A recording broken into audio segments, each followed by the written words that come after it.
হরে কৃষ্ণ। রমা একাদশী ব্রত মহাত্ম্য কথা শ্রবণ ও পাঠ। এক সময় যুধিষ্ঠির মহারাজ শ্রীকৃষ্ণকে বললেন, হে জনার্দন, কার্তিক মাসের শ্রীকৃষ্ণ পক্ষের একাদশীর নাম ও মহাত্মা কৃপা করে আমায় বলুন। শ্রীকৃষ্ণ বললেন, হে জনার্দন, মহাপাপ দূরকারী সেই একাদশী রমা নামে বিখ্যাত। আমি এখন এর মহাত্মা বর্ণনা করছি, আপনি তা মনোযোগ সহকারে শ্রবণ করুন। পুরাকালে মুচুকুন্দ নামে এক সুপ্রসিদ্ধ রাজা ছিলেন। দেবরাজ ইন্দ্র, যম, বরুণ, ধনপতি কুবেরের সাথে তার বন্ধুত্ব ছিল। ভক্তশ্রেষ্ঠ বিভীষণের সাথেও তার অত্যন্ত সম্ভাব ছিল। তিনি ছিলেন বিষ্ণু ভক্ত ও সত্য প্রতিজ্ঞ। এইরূপে তিনি ধর্ম অনুসারে রাজ্য শাসন করতেন। চন্দ্রভাগা নামে তার একটি কন্যা ছিল। চন্দ্রসেনের পুত্র শোভনের সাথে তার বিবাহ হয়েছিল। শোভন একসময় শ্বশুরবাড়িতে এসেছিল। দৈবক্রমে সেই দিন ছিল একাদশী তিথি। স্বামীকে দেখে পতিপরায়ণ চন্দ্রভাগা মনে মনে চিন্তা করতে লাগলো, হে ভগবান, আমার স্বামী অত্যন্ত দুর্বল, তিনি ক্ষুধা সহ্য করতে পারে না। এখানে আমার পিতার শাসন খুবই কঠোর। দশমীর দিন তিনি নাগরা বাজিয়ে ঘোষণা করে দিয়েছেন যে একাদশীর দিনে আহার নিষিদ্ধ। আমি এখন কি করি?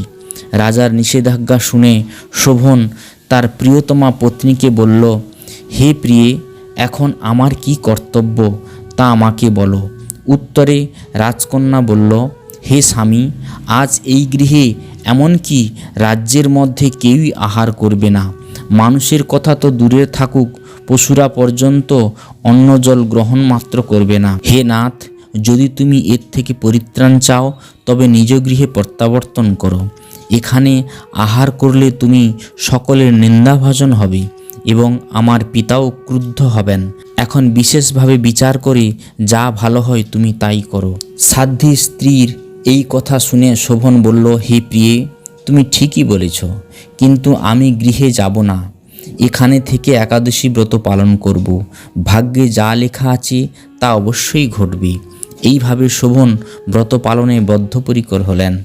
সমস্ত দিন অতিক্রান্ত হয়ে রাত্রি শুরু হলো। বৈষ্ণবদের কাছে সেই রাত্রি সত্যি আনন্দকর, কিন্তু শোভনের পক্ষে তা ছিল বড়ই দুঃখদায়ক। কেননা ক্ষুধা তৃষ্ণায় সে ক্রমে দুর্বল হয়ে পড়ল। এভাবে রাত্রি অতিবাহিত হলে সূর্য উদয়কালে তার মৃত্যু হলো। রাজা মুচকুন্দ সাড়ম্বরে তার শবদাহ কার্য সুসম্পন্ন করলেন। চন্দ্রভাগা স্বামীর অন্ত্যেষ্টিক্রিয়া সমাপ্ত করে পিতার আদেশে পিতৃগৃহেই বাস করতে লাগল। কালক্রমে রমাবত প্রভাবে শোভন মন্দরাচল শিখরে অনুপম সৌন্দর্য বিশিষ্ট এক রমণীয় দেবপুরী প্রাপ্ত হলেন। এক সময় মুচুকুন্দপুরের সোমশর্মা নামে এক ব্রাহ্মণ তীর্থভ্রমণ করতে করতে সেখানে উপস্থিত হলেন।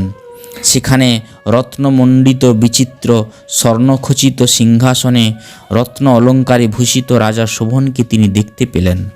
গন্ধর্ব ও অপ্সরার দ্বারা নানা উপাচারে সেখানে তিনি পূজিত হচ্ছিলেন।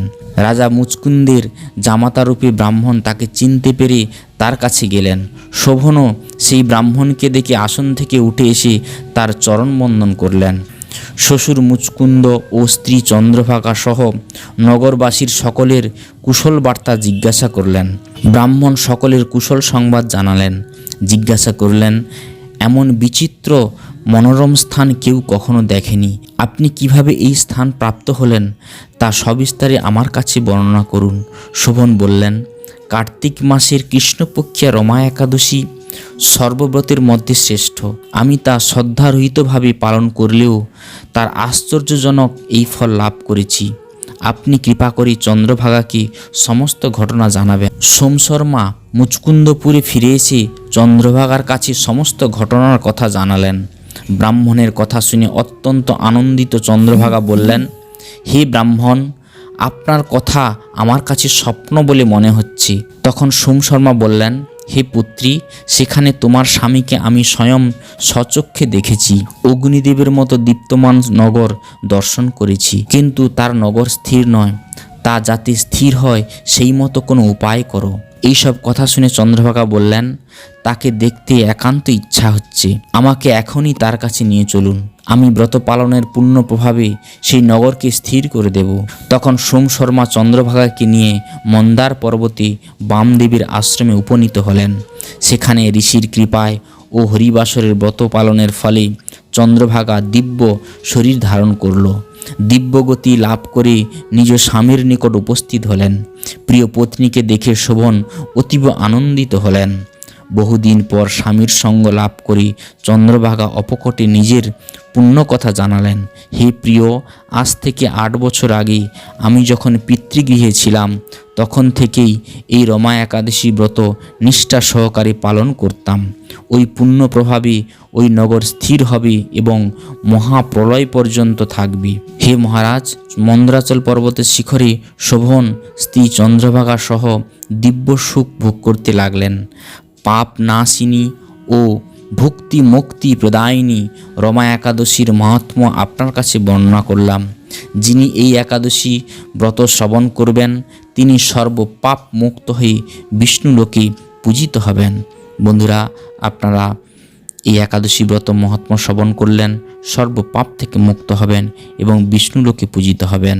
এখানে বক্তব্য বিশ্রাম রাখছি। ভিডিওটি ভালো লাগলে অবশ্যই শেয়ার করবেন, অবশ্যই একটি লাইক করবেন এবং ভিডিওটির নিচে কমেন্ট বক্সে লিখবেন হরে কৃষ্ণ।